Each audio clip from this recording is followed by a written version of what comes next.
அன்புள்ள மகர ராசி அன்பர்களே, இந்த வார ராசி பலன். மகர ராசியினருக்கு 5ஆம் இடமாகிய பஞ்சமஸ்தானத்தில் குரு பகவான், சூரிய பகவான், சுக்கிர பகவான் சஞ்சாரம் செய்கிறார்கள். சனி பகவான் 2ஆம் இடமாகிய ரண குடும்ப வாக்குஸ்தானத்தில் 7.5 சரியாக பாத சரியாக இருக்கிறார். தைரியஸ்தானமாகிய 3ஆம் இடத்தில் ராகு பகவானும் செவ்வாய் பகவானும் சஞ்சாரம் செய்கிறார்கள். 4இல் புதன், கேது 9இல் இருக்கிறார். லாபஸ்தானத்தில் அதாவது விரயஸ்தானத்தில் சந்திர பகவான் இருக்கிறார். எதிலும் உற்சாகம் உண்டு. பல வரவுகள் தாராளமாக கிடைக்கலாம். கணவன் மனைவி ஒற்றுமை ஓங்கும். அசையும் அசையா சொத்துக்களை வாங்கும் யோகம் உண்டு. உத்தியோக நன்மை உண்டு.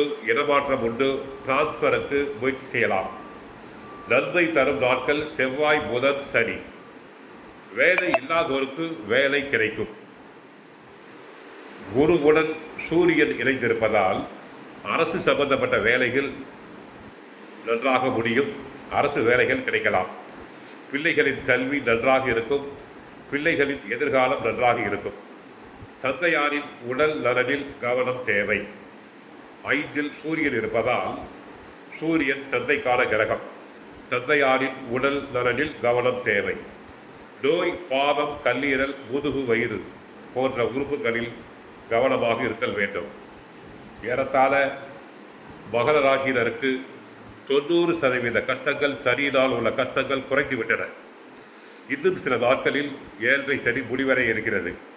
தற்போது சாதகமான கிரகங்கள் குரு பகவான் சாதகம், சுக்கிர பகவான் சாதகம், ராகு கேது சாதகம், செவ்வாய் பகவானும் சாதகமாக இருக்கிறார்.